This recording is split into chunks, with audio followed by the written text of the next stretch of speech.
Abacuque capítulo 1, a versão NVI, a partir do versículo 1, diz: advertência revelada ao profeta Abacuque. Versículo 2: Senhor, até quando clamarei a ti por socorro sem que tu ouças? Até quando gritarei a ti violência sem que tragas salvação? Porque me fazes ver a injustiça e contemplar a maldade? A destruição e a violência estão diante de mim, a luta e conflito por todo lado. Por isso a lei não prevalece. É por isso que a justiça nunca prevalece. Os ímpios tomam vantagem sobre os justos e a justiça é pervertida. Deixa a Bíblia aberta, por favor. Já foi tão difícil achar Abacuque, então deixa aberto aí. Fecha apenas os teus olhos. Senhor, obrigado pela tua palavra, Deus. Tua palavra, ela é viva, ela é eficaz. Ah, Deus, grande paz tem os que amam a tua lei. Para esses não existe tropeço. Nós queremos que essa palavra hoje seja essa lâmpada para os nossos pés, para guiar o nosso caminho, Senhor. Ah, meu Deus, em nome de Jesus, fala conosco através da tua palavra, que espírito de revelação, de sabedoria, de inteligência, de conhecimento caia sobre nós dessa noite, para que possamos compreender a tua palavra, Deus, e sermos fortalecidos no Senhor e na força do seu poder, meu Deus. Fala conosco nessa noite, é tudo que nós queremos, é o que viemos fazer aqui, Deus. Nós viemos para ouvir a tua voz. Fala conosco, em nome de Jesus, amém. O que eu acho interessante nesse texto de Abacuque é que o versículo 1 é Deus querendo falar com Abacuque. O versículo 1 é a advertência revelada ao profeta Abacuque. Mas o versículo 2 não é Deus falando com Abacuque, o versículo 2 é Abacuque falando com Deus. Parece que Abacuque interrompe a Deus e diz: espera aí, aproveitando que o Senhor apareceu aqui, deixa eu te falar algumas coisas. E ele começa a dizer para Deus algo que me chamou a atenção. Porque o versículo 2, Abacuque diz para Deus: até quando eu clamarei a ti por socorro sem que tu ouças? Olha o que Abacuque está dizendo: até quando eu clamarei a ti por socorro sem que tu ouças? Abacuque está dizendo: eu estou clamando e o Senhor não está me ouvindo. Mas o próprio Deus diz na sua palavra: clama a mim e responder-te-ei, e anunciar-te-ei coisas grandes e firmes que não sabes. Deus está dizendo: se alguém me clamar, eu vou ouvir. Nessa época já existia o Salmo de Davi, que a gente colocou ali o número 40. Davi já tinha escrito esse salmo nessa época. E o Salmo 40, Davi escreve dizendo: eu esperei com paciência no Senhor, Ele se inclinou para mim e ouviu o meu clamor. Mas Abacuque está dizendo: Deus, o Senhor pode até ter ouvido o clamor de Davi, o Senhor pode até falar que quem te clamar o Senhor vai ouvir, mas eu estou clamando e o Senhor não está me ouvindo. Você já passou, você já teve essa sensação de parece que Deus não está te ouvindo nas tuas orações? Aquelas vezes que parece que tudo silencia na tua vida. Você ora, você não consegue sentir Deus, você não consegue ter uma resposta de Deus. Você abre a Bíblia, parece só um livro qualquer. Você vem na igreja pensando: ah, Deus, fala comigo, me dá uma palavra. E o pastor fala sobre qualquer coisa, menos aquilo que você precisa. Às vezes Deus se cala, sim. Mas o silêncio de Deus também é resposta de Deus. Ouça. Resposta de Deus não é só quando Ele fala, querido. Às vezes o silêncio dele é resposta dele. Agora deixa eu dizer algo para você: o silêncio de Deus não significa a ausência de Deus, querido. Porque Jesus mesmo disse: eis que eu estarei convosco todos os dias, até a consumação dos séculos. Todos os dias, querido, em qualquer versão significa todos os dias. Até naqueles dias que parece que Ele não está presente, até naqueles dias que parece que você está sozinho, até nesse dia Ele está presente, meu amado. Ele está com os olhos dele sobre a tua vida, meu amado. Deus está guardando você, protegendo você. Há um agir invisível de Deus em teu favor, meu amado. Mas me despertou uma curiosidade por tentar entender então por que Abacuque está dizendo: pois é, eu estou clamando e o Senhor não está me ouvindo. E aí eu fui ler então esse texto, o texto que Abacuque escreve para Deus, a carta que Abacuque escreve para Deus. Senhor, até quando clamarei a ti por socorro sem que tu ouças? Até quando gritarei a ti violência sem que traga salvação? Porque me fazes ver a injustiça, contemplar a maldade, a luta e destruição por todo lado. É por isso que a lei enfraquece, a justiça nunca prevalece. Os ímpios prejudicam os justos e assim a justiça é distorcida. Olha o que ele está dizendo. Abacuque está dizendo o seguinte: Deus está dando tudo errado aqui na nação de Israel. Está dando tudo errado. E só está dando tudo errado porque eu estou clamando ao Senhor e o Senhor não está me ouvindo, o Senhor não está me respondendo. Eu percebi que Abacuque ele não estava clamando, Abacuque estava reclamando. Há uma diferença muito grande entre clamar e reclamar, querido. Não tem? Você conhece gente que só sabe reclamar? Não estou dizendo daquela pessoa que dá uma reclamadinha de vez em quando, não, porque todos nós aqui vamos entrar nessa. Eu estou dizendo daquela pessoa que é profissional em reclamar. Não tem gente que é assim? Graduada em reclamação, assim, pós-graduada em murmuração. Você conhece gente assim? É aquele tipo de pessoa que consegue encontrar um problema em qualquer solução. Não tem gente assim? Não tem? Você vai compartilhar uma bênção com ela, você sai em depressão de perto da pessoa, porque ela só consegue enxergar o lado negativo da coisa. Você chega para contar uma bênção para ela, você chega, irmão, quero te contar uma bênção, comprei um carro. Ele vai falar, em quantas vezes? 60. Não vai conseguir pagar não, com a crise que está no Brasil. Não tem gente assim? Eu coloquei uma vez uma foto no meu Instagram cantando, e eu dizendo, olha, o meu texto era, eu faço isso desde os meus 8 anos de idade na igreja, sempre amei cantar na igreja, minha vida é servir ao Senhor. Eu coloquei um texto ali, coisa e tal. Aí muita gente elogiando, Davi, sou muito abençoado pelas tuas canções. Aí no meio desses comentários tinha uma pessoa que escreveu o seguinte comentário: Davi, você está engordando e ficando careca. Falei, isso é um murmurador de carteirinha, né, mano? Não tinha nada a ver com o assunto, mas o cara encontra um problema em qualquer solução. É aquele tipo de irmão que você encontra na igreja ou na rua, não sei. Você fala, ô meu irmão, paz do Senhor, como é que você está? Você poderia ter parado na paz do Senhor. Você foi perguntar como é que você está. Ele vai te contar uma história triste. E talvez a história de quem só sabe murmurar se assemelha com aquilo que Abacuque disse. Porque você pergunta a ele, como é que você está? Ele fala, estou mal. Tinha uma pessoa que quando a gente se reunia lá no começo do ministério Toque no Altar, a gente se reunia todos os dias de manhã para orar.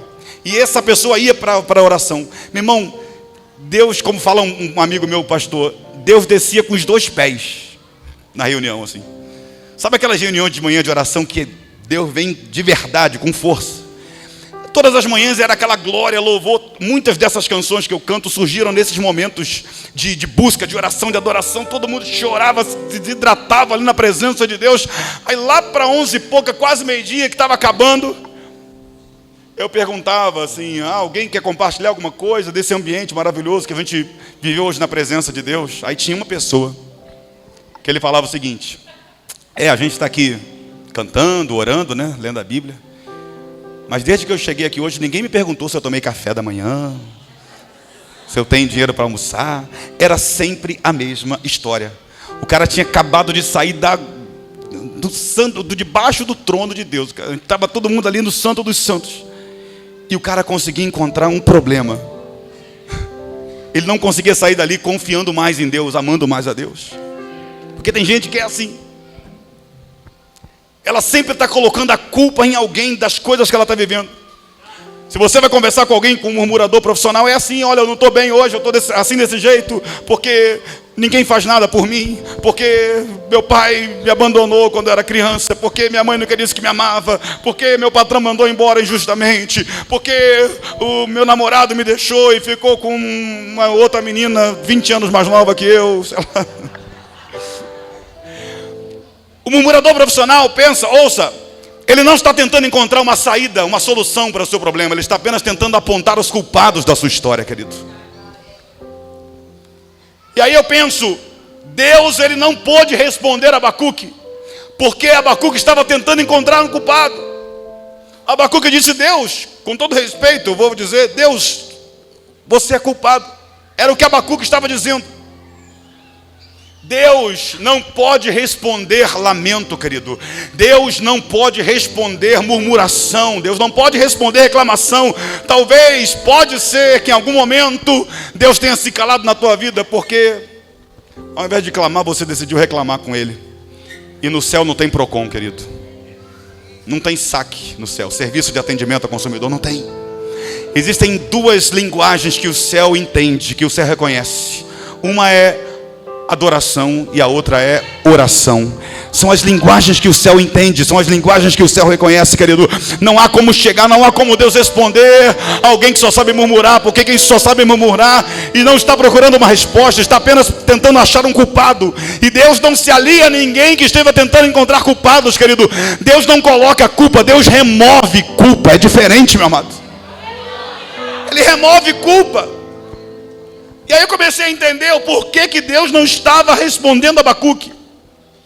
Eu encontrei 3 razões nesse texto pelas quais Deus não respondeu a Abacuque. Primeiro, porque Abacuque não estava tentando encontrar uma resposta, ele estava tentando encontrar um culpado. Ele colocou a culpa em Deus, que foi o pior. Segundo, Deus não pode ouvir lamento. Perdão. Deus não pode ouvir lamento.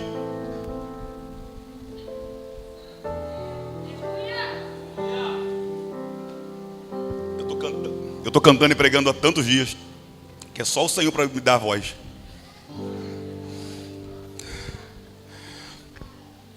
Deus não ouve quem se lamenta, porque quem se lamenta está apenas tentando encontrar o culpado. Deus não ouve quem se lamenta. O versículo 2, Abacuque está dizendo, Abacuque interrompe Deus. Já começa errado. Tem uma maneira de chegar na presença de Deus. A Bíblia fala: entrai pelas portas dele com louvor e em seus atos com hinos. Abacuque interrompe Deus e ele já chega assim: até quando eu vou clamar, o Senhor não vai me responder? Meu irmão, se eu falasse assim com meu pai, eu nem terminava a frase, meu irmão. Porque eu aprendi lá em casa a ter muito respeito aos meus pais. Muito. Todas as vezes que meu pai ia brigar comigo, eu nem falar eu podia falar. Ele tinha que falar o que ele quisesse falar e eu tinha que apenas concordar. Abacuque, ele chega e fala para Deus de uma forma e tenta expor o seu problema para Deus de uma forma errada. Ele não chega da maneira certa na presença de Deus, querido. Existe um modo certo de entrar na presença de Deus e falar com Ele. Abacuque interrompe Deus e fala: até quando eu vou clamar, o Senhor não vai me responder? Me parece que falta algo muito importante nessa relação de Abacuque com Deus, chamado temor ao Senhor, querido. O temor ao Senhor é o princípio da sabedoria, querido. Nunca tente achar que você pode encostar Deus na parede, que você pode falar com Deus de qualquer jeito. Ele é teu pai, Ele te ama, mas Ele é Senhor, Ele é Deus, Ele é soberano, Ele é todo poderoso, querido. Ele tem um controle de todas as coisas. Ele talvez esteja calado porque você precisa entender mais do que falar, querido. E você precisa entender que Ele sabe todas as coisas e a gente precisa confiar nele sem compreender. Você não precisa compreender tudo de Deus, mas você precisa confiar plenamente em Deus, querido. Confiar plenamente em Deus. E Abacuque, ele se relaciona com Deus nesse começo desse texto, lhe faltando temor. Me parece que faltava temor ao Senhor. E Deus não pode se relacionar com ninguém que não o tema, que não entenda que Ele é Deus. Davi escreve em um dos seus salmos, Davi diz: uma vez falou Deus, 2 vezes eu ouvi que o poder pertence a Deus. A Deus, querido. Se você quer chegar na presença de Deus, tem uma maneira certa de chegar, meu amado. Não tenta chegar com o pé na porta. Tem a maneira certa de chegar na presença de Deus, amém? E a terceira razão, deixa eu correr aqui. A terceira razão pela qual eu creio que Deus não ouve lamento, está no versículo 1 do capítulo 2.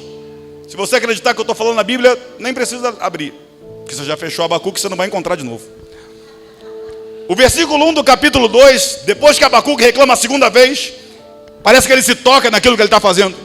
E o versículo 1 do capítulo 2 ele diz: eu voltarei para a minha posição na muralha como sentinela, e aguardarei em silêncio para ver o que o Senhor dirá à minha queixa. Olha o que ele está dizendo: eu voltarei para a minha posição. Ou seja, a murmuração de Abacuque tinha tirado Abacuque da posição que era para ele estar, fazendo aquilo que ele foi chamado para fazer. Abacuque, ele era um sentinela. O lugar de Abacuque era em cima da muralha, lá no posto de vigia, para que quando chegasse o inimigo ele avisasse, ele tocasse a trombeta. Mas a murmuração dele tirou ele do lugar onde era para ele estar, querido. Deus não pode ouvir alguém que só murmura, porque a murmuração, o lamento, a queixa, tira você do lugar mais provável de Deus falar contigo, que é o lugar onde Ele colocou você para estar. Existe um lugar onde Deus vai falar contigo, existe um ambiente. O lugar que eu estou dizendo, querido, não é um lugar geográfico, é um ambiente onde Deus vai falar contigo. Sabe aquele ambiente da presença de Deus que Jesus fala? Se alguém quiser falar com Deus, entra no seu quarto, fecha a sua porta, fala com o seu pai em secreto, e aquele que te vê em secreto te recompensará, querido. Eu e você teremos de Deus o que de Deus nós buscarmos no secreto, meu amado. É no secreto, querido, é no secreto que Deus fala. É na posição, e Abacuque tinha saído da posição dele, querido. Quando a gente sai da nossa posição, a gente começa a enxergar as coisas de um ângulo errado. E aí a gente começa a criar juízo sobre algo que na verdade a gente que está vendo de um ângulo errado, diferente. Ouça, o Salmo de Asaf, 73. Asaf era um ministro de louvor da época de Davi. Era Asaf, Emã e Jedutum. Eram os 3 ministros de louvor da época de Davi. Qual é o lugar do ministro de louvor? No altar ministrando, não é? Aqui ministrando. Mas Abacuque escreve o Salmo 73, ele diz: quanto a mim, quase os meus pés se desviaram. O que ele está dizendo é o seguinte: quase que eu vou para o mundo, quase que eu desvio.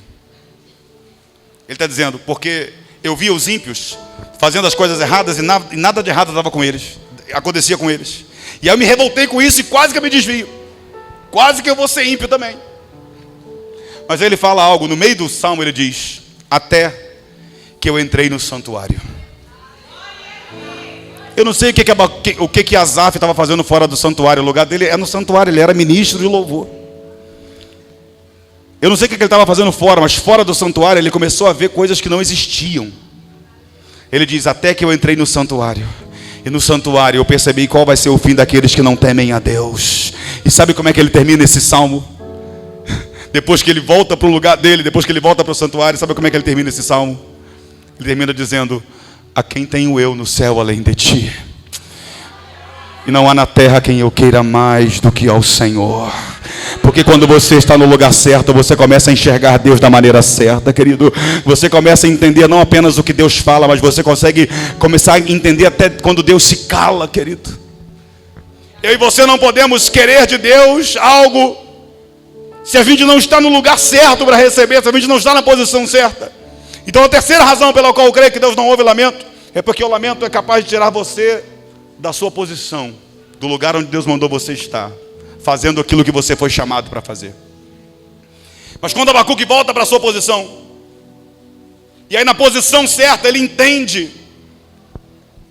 a maneira certa de falar com Deus, porque quando ele volta para a posição dele, o versículo 2 do capítulo 2 é Deus dizendo para Abacuque: agora sim, escreve a visão em tábuas, com letras bem grandes, para que quem passe correndo veja. Alguém disse que foi o primeiro outdoor que existiu, foi esse de Abacuque. Porque quando a gente está na posição certa, a gente está preparado para receber a mensagem certa da palavra de Deus, da parte de Deus, querido. E aí quando ele vai para a posição certa, sabe o que ele faz? Não sei se com vergonha ele decide terminar o seu livro. Ele termina no capítulo 3. Mas quando ele vai para a posição certa, e eu queria que você fosse para o capítulo 3 comigo de Abacuque. Quando ele vai para a posição certa, ele começa a se relacionar com Deus da maneira certa. Olha o que ele diz no capítulo 3, do versículo 1. Oração do profeta Abacuque. Uma confissão. Já não é mais o lamento de Abacuque. O capítulo 1 está dizendo o lamento de Abacuque. Agora no capítulo 3 está dizendo a oração de Abacuque. Há uma diferença, querido, entre quem reclama e quem ora, meu amado. Na Bíblia está dizendo que Deus ouve oração. Deus não ouve lamento, mas Deus ouve oração, querido. Davi diz no Salmo 66, versículo 20: bendito seja Deus que não me rejeita a oração e nem afasta de mim a sua graça. A Bíblia fala que muito pode a oração dos justos em seus efeitos. A Bíblia diz que as nossas orações sobem como incenso até a presença de Deus, querido. A Bíblia fala em Apocalipse 5 que os 24 anciãos que se prostram diante do Cordeiro, em uma das mãos eles têm uma harpa e na outra das mãos eles têm uma taça cheia de incenso, que são as orações dos santos. É o que a Bíblia fala, querido. A Bíblia diz que por volta da meia-noite, Paulo e Silas cantavam e oravam. Eles não murmuravam, eles oravam. Eles não reclamavam, eles oravam. E a Bíblia fala que por volta da meia-noite, enquanto eles oravam, os alicerces daquela prisão se estremeceram, as portas se abriram, nenhum preso fugiu, o carcereiro e a sua família se converteram, porque alguém, ao invés de reclamar, decidiu orar. Deus não fará nada na terra que não seja através da oração, querido. A oração é aquilo que vai mover a mão de Deus, meu amado. Olha para quem está do teu lado aí, pega no ombro dele, dá uma balançada até ele dizer um aleluia e 3 glória a Deus.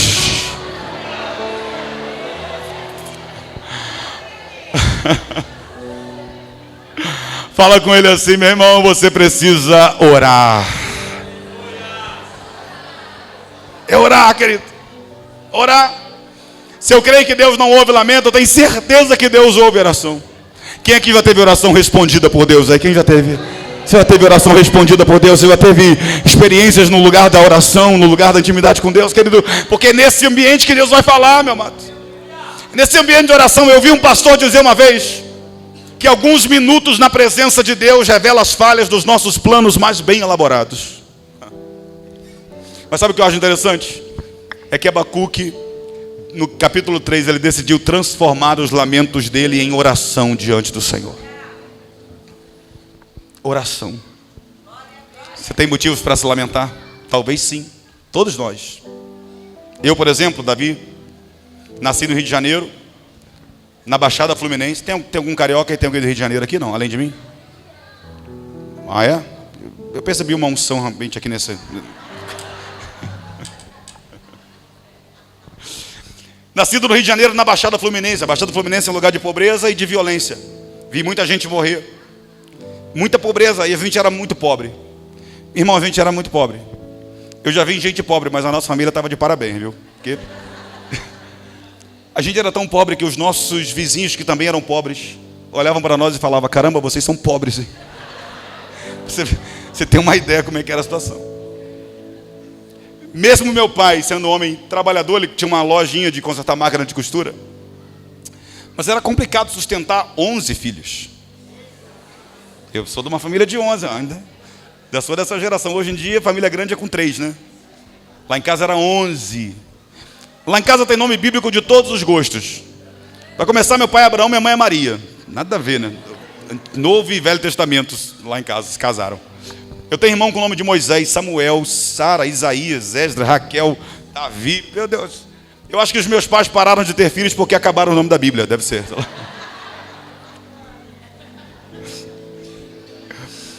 Era difícil sustentar uma família tão grande. Então a gente passou algumas privações, sim.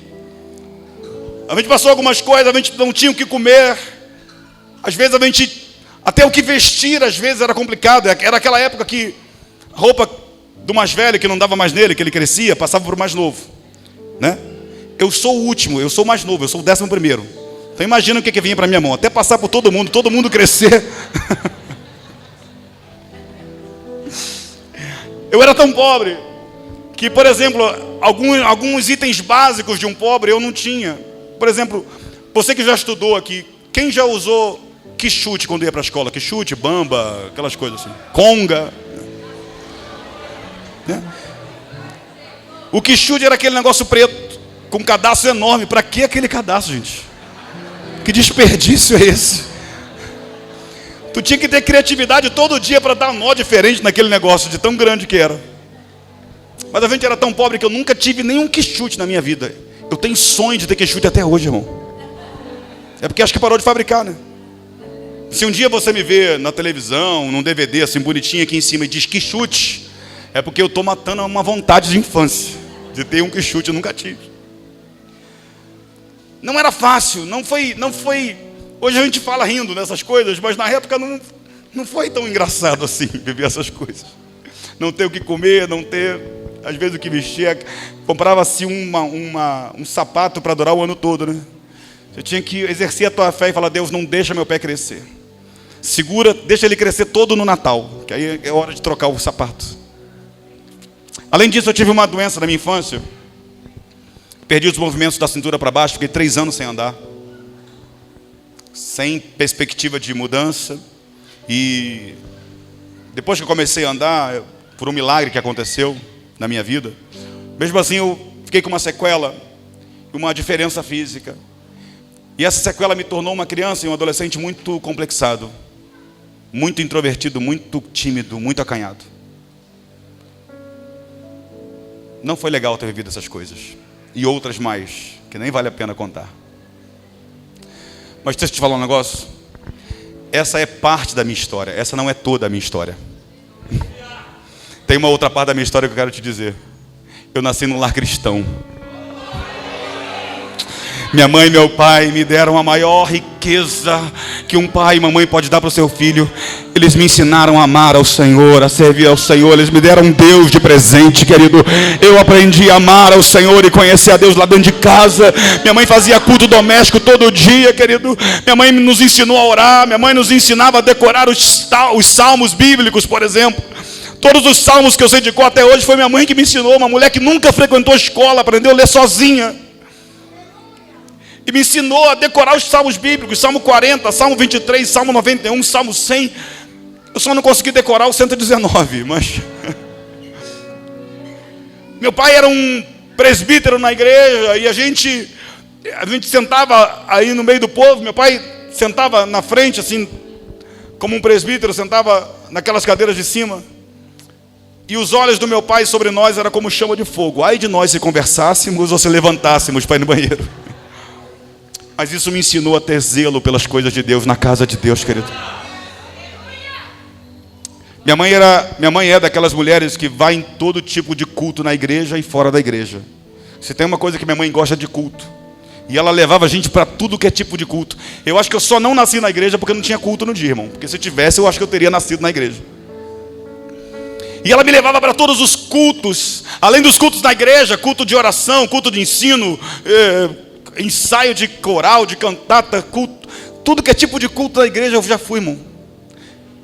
Tudo que é tipo de culto fora da igreja eu já fui. Ar livre, vigília no monte, culto na laje, sei lá, qualquer tipo de coisa. Minha mãe frequentava todos os cultos e me levava para todos os cultos. Mas hoje, o ambiente que eu me sinto mais à vontade é nesse ambiente aqui da casa de Deus, do culto, querido. A primeira vez que eu cantei na minha vida, porque eu era uma criança super tímida, por causa da minha enfermidade. Mas a primeira vez que eu cantei em público foi na casa de uma senhora. Minha mãe fazia culto na casa das irmãs. E aí as senhoras são mais carinhosas, né? São mais amorosas. Eu me senti um pouco mais à vontade. E o meu ministério começou com 8 anos de idade, cantando na casa da irmã Aparecida. Eu amava esses cultos na casa das irmãs. Até porque no final servia um lanche. Eu adorava esses cultos. Na igreja não tinha lanche, só na casa das irmãs. Eu falava, mãe, por que a gente não transfere os cultos da igreja para a casa das senhoras? Assim, é tão legal o culto aqui. De vez em quando que eu não gostava do lanche, eu tenho que confessar. Porque de vez em quando era servido um suco de caju quente, aguado e sem açúcar. Uma pizza de sardinha. Elas falavam que era de sardinha a pizza que elas faziam assim. Era dessa altura a pizza. E eu até sentia o cheiro da sardinha. Eu só nunca via sardinha. Acho que era uma pizza baseada em fatos reais. Assim. Devia ser de caldo quinó de galinha, mas assim. Mas ouça, querido. Ninguém tem só história triste para contar, meu irmão. O problema é você ficar preso nas coisas ruins que aconteceram no teu passado. E você não enxergar que mesmo nos dias em que você viveu coisas ruins, coisas boas estavam acontecendo, meu amado. Lá em casa era uma família grande, sim, mas meu pai canta, minha mãe canta, meus irmãos cantam, tocam. Eu aprendi a cantar vendo eles cantarem, aprendi a compor vendo eles comporem. Existem coisas que vão acontecer na nossa vida, a gente decide aonde é que a gente vai apoiar a nossa vida. Se a gente vai apoiar a nossa vida nas coisas tristes que aconteceram, acontece com todo mundo, querido, você não é exclusivo. Coisas ruins acontecem com todo mundo, mas não acontece uma coisa ruim, acontecem coisas boas. E em todo tempo Deus está trabalhando para trazer você para o lugar que Ele quer. A pessoa que eu sou hoje em Deus, querido, inclui as lágrimas e os sorrisos que eu vivi. As coisas boas e as coisas ruins me tornaram a pessoa que eu sou hoje em Deus, querido. Davi diz em um dos seus salmos: foi bom ter passado por sofrimentos, para que eu aprendesse a lei do Senhor. A Bíblia fala que até Jesus aprendeu obediência pelos sofrimentos que passou, querido. Até Jesus. Se Jesus não foi poupado disso, imagina aí você. Então, querido, existem coisas boas que eu e você podemos tirar das coisas ruins que aconteceram conosco. Eu poderia estar preso, como eu vivi muito tempo da minha vida, preso nesse meu passado de tristeza. Eu me lembro que eu, mesmo depois de já ter casado, e não dava certo as coisas para mim, eu tentava compor, tentava mostrar minhas canções para os outros, ninguém gostava das minhas músicas, acho que nem minha esposa gostava das minhas músicas. Eu tenho a impressão que nem ela gostava das minhas músicas, porque as minhas primeiras músicas não eram aquelas músicas. E eu lembro que eu pegava o violão e mostrava para ela: aqui, meu amor, fiz uma outra canção. Aí cantava a música para ela. Ela ouvia assim. Sabe quando a pessoa não pode dizer o que ela quer dizer? E ela ouvia e ela me dizia uma frase: Deus te abençoe, filho. É isso aí, continue. O Deus te abençoe, eu não sei se é um elogio ou se é que Deus tem misericórdia de ti.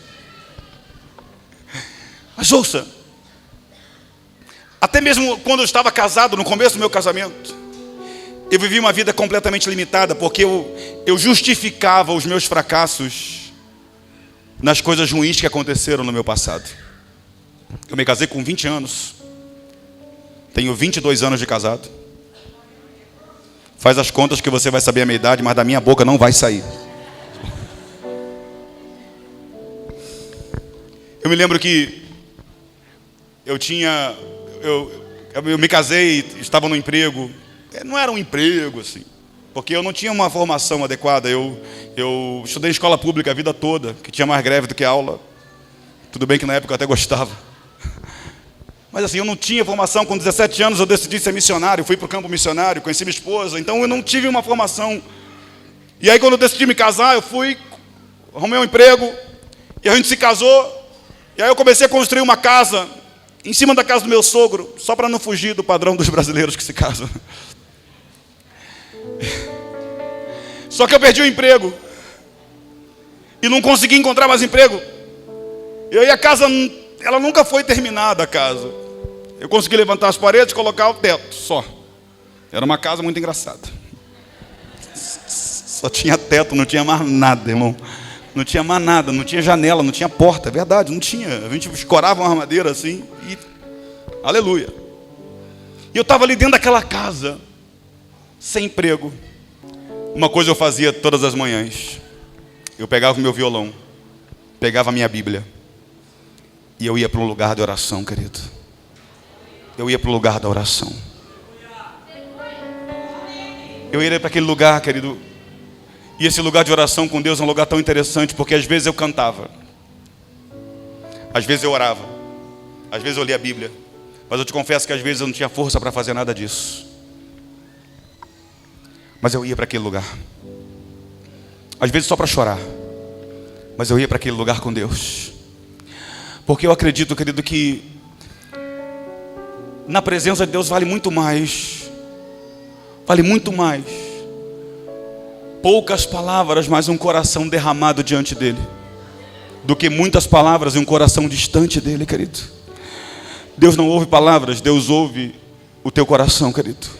Ele ouve até o que você não tem mais força para dizer, querido. E eu estava ali naquele lugar, e às vezes em silêncio naquele lugar, às vezes chorando, mas eu levantava da minha cama e eu ia para aquele lugar, assim. Eu não estou querendo criar não estou dizendo assim, eu não quero criar uma superstição, mas eu ia para aquele lugar, eu precisava me levantar da cama, eu precisava pegar meu violão e minha Bíblia, eu precisava ir para aquele lugar ali, que eu chamava profeticamente de sala, mas não tinha nada ali naquele ambiente. Mas eu ia para ali, cantava, orava, chorava, ficava em silêncio, mas ficava ali 2, 3 horas. Até que numa daquelas manhãs, Deus apareceu para mim como nunca antes tinha aparecido, querido. Como nunca antes. Eu não sei se eu estava orando, se eu estava adorando, se eu estava lendo a Bíblia, eu não sei. Eu sei que de repente eu tive um arrebatamento de espírito, assim. Eu comecei a ver um guerreiro na minha frente, dentro daquela sala. Eu vi, e ele era um flecheiro. Ele tinha uma aljava com muitas flechas. Eu estava vendo isso como eu estou vendo vocês aqui. Mas era aquele ambiente assim de um arrebatamento em que você parece que está como espectador acompanhando aquilo que está acontecendo ali. E aquele flecheiro pegava e puxava uma flecha e tinha fogo na ponta da flecha. Ouça. Ele tinha fogo na ponta da flecha, pastora. Ele tinha um arco e ele lançava essa flecha. E tinha um grande mapa do mundo assim numa parede enorme. E essa flecha fincava no mapa e começava a alastrar fogo nesse mapa. E ele pegava várias dessas flechas e lançava, de forma que esse mapa todo começava a pegar fogo. Eu olhei novamente para o flecheiro e ainda havia muitas flechas ali naquela sua aljava. E eu olhei bem de perto para aquelas flechas, querido. E cada flecha daquela estava escrito o nome de músicas que Deus estava me dando naquela época. Porque naqueles momentos que eu ia para a presença de Deus ali com o meu violão, eu fazia algumas canções. E aí agora eu via que nas flechas estava escrito o nome das canções. O que Deus estava me mostrando naquela manhã, querido, é que Ele me daria canções que seria como flechas na mão dEle. Que Ele arremessaria essas flechas aos 4 cantos do mundo e incendiaria coração de pessoas espalhadas pelo mundo inteiro, querido. Deus estava mostrando isso para um rapaz completamente complexado. Deus estava mostrando isso para um rapaz que nem a esposa gostava das músicas. Eu estava ali, de repente eu despertei daquilo tudo, daquela visão que eu estava tendo, sei lá o que aconteceu, não sei descrever exatamente o que era aquilo. Mas quando eu despertei daquilo, eu estava chorando. Irmãos, ouça, eu tentei convencer Deus de que aquilo não era para mim. Porque eu olhava para mim na ótica do meu passado. Eu tentava pegar aquilo que eu vi e tentava encaixar no meu passado e não encaixava, querido. As peças do quebra-cabeça não se encaixavam. Eu dizia: Deus, não é possível, Senhor, que o Senhor esteja falando isso para mim. Deve ser uma mensagem para entregar para alguém, não é possível. Eu tentei convencer Deus que aquilo não era possível. Deus, olha quem eu sou. Eu sou tímido. Eu não tive as oportunidades de estudo que outras pessoas tiveram. Se eu nasci na Baixada Fluminense, o Senhor já foi na Baixada Fluminense. Eu comecei a tentar convencer Deus de que aquilo não era possível, querido, porque para mim era um absurdo. Agora talvez seja fácil entender essa visão, porque quem sabe alguma das minhas canções já foi flecha de Deus aí no teu coração para incendiar você. Eu tenho viajado pelo mundo inteiro. Eu tenho cantado para muita gente fora do Brasil, não apenas para brasileiros. Mas naquela época, 20 anos atrás, aquilo era completamente incabível para mim. Só tem um detalhe, querido. Eu estava encaixando a peça errada no quebra-cabeça. Aquela peça do quebra-cabeça não se encaixava no meu passado, não, porque não era o encaixe dela. Aquela peça era uma peça preparada para se encaixar no meu futuro, querido. No meu futuro, querido, porque quando Deus olha para alguém, Deus não olha para o passado dessa pessoa, Deus olha para o futuro dessa pessoa, querido. Quando Deus olha para você, Deus não olha para o teu passado, Deus olha para o teu futuro, querido. O Senhor disse para Ananias, vai lá na casa, vai lá, o Paulo, aquele que persegue a igreja, que vocês falam que persegue a igreja aí, vai lá, ele está cego, está facinho, está cego. Vai lá, ora por ele, ele vai voltar a enxergar e ele vai ser teu discípulo. Ananias não sei, alguns nomes eu me confundo na Bíblia. Eu acho que é Ananias mesmo, né? Thank you. E Ananias falou: Deus, mas espera aí, esse cara perseguia todo mundo, esse cara matava crente, esse cara, a vida dele era para matar crente, era para matar quem te seguia. Agora eu vou lá sozinho. Eu vou lá sozinho para encontrar com esse homem. Ananias estava mostrando o passado de Paulo para Deus. E Deus estava mostrando o futuro de Paulo para Ananias, querido. Deus falou assim: você não sabe que esse é um vaso precioso nas minhas mãos. Talvez olham para você, querido, na ótica do teu passado, daquilo que você já fez de errado, daquilo que fizeram contra você. Mas Deus está olhando para você, querido, e eu quero dizer algo para ti: independente das coisas ruins que aconteceram no teu passado, o teu futuro está intacto nas mãos do Senhor, querido. Intacto nas mãos do Senhor. O teu passado não conseguiu corromper o teu futuro, meu amado. E naquela manhã eu precisei tomar uma decisão, parar de dar desculpas por causa do meu passado e me levantar e caminhar na direção daquilo que Deus estava mostrando a respeito do meu futuro, querido. Eu precisei tomar uma decisão, eu precisei transformar lamentos em oração. Foi o que Abacuque fez. Eu me lembro que eu falei: Deus, por favor, fala comigo de uma forma que eu consiga te entender mais. E como eu lia muito a Bíblia, eu falei: Deus, fala comigo na tua palavra, por favor. Para mim era mais fácil acreditar em algo que eu lia na palavra do que aquilo que eu tinha visto. Eu estava com a minha Bíblia assim, querido. Eu peguei a minha Bíblia, eu abri a Bíblia. Sabe aquelas vezes que você abre a Bíblia e coloca o dedo em cima do versículo? Fala a verdade, quem já fez isso. Só para não me deixar sozinho aqui. Deixa eu só falar um negócio para você. Quase nunca dá certo, tá? Eu só vou te falar isso para você não fazer disso uma regra. Não crie uma teologia em torno disso, uma doutrina em torno disso. Nem sempre ele fala, mas Deus também pode falar assim. Não pode? Deus fala do jeito que ele quiser, né? Vai ter vezes que deu errado na minha vida, mas eu vou ficar só com a vez que deu certo. Eu falei: Deus, fala comigo através da tua palavra. Eu abri a Bíblia, querido. Meu dedo caiu em cima do versículo 4 do Salmo 127. Salmo 127, 4 diz: como flechas na mão do valente, assim são os filhos da mocidade. Não tinha como mais ter dúvida que era Deus falando comigo, querido. Deus estava me mostrando algo a respeito do meu futuro, porque promessa é isso, querido. Promessa é Deus ir lá no teu futuro, porque Ele está acima do tempo. Deus não está preso ao Cronos. Deus está acima do tempo. Ele está vendo passado, presente e futuro no mesmo momento. Eu acredito que promessa é Deus indo lá no teu futuro. Ele tira uma foto do teu futuro e Ele vem aqui no teu presente e fala: olha, se você continuar nessa direção, é isso aqui que vai acontecer na tua vida, ó. É isso aqui, é isso aqui, é isso aqui. Continua caminhando nessa direção, olha o que vai acontecer na tua vida. Querido, tem um futuro lindo de Deus esperando por você. Mas você precisa abrir mão das coisas que te prendem no teu passado, da murmuração, da queixa, querido. Você precisa abrir mão disso para viver algo novo de Deus. Sabe como é que termina o livro de Abacuque? Começa com ele acusando a Deus, não é? Mas sabe como é que termina Abacuque? A partir do versículo 17 do capítulo 3. Ainda que a figueira não floresça, ainda que não haja fruto na vide, ainda que o produto da oliveira minta, ainda que não haja alimento nas lavouras, ovelhas no curral, bois nos estábulos, todavia eu me alegrarei no Senhor e exultarei no Deus da minha salvação. Aleluia! Aleluia! Aleluia!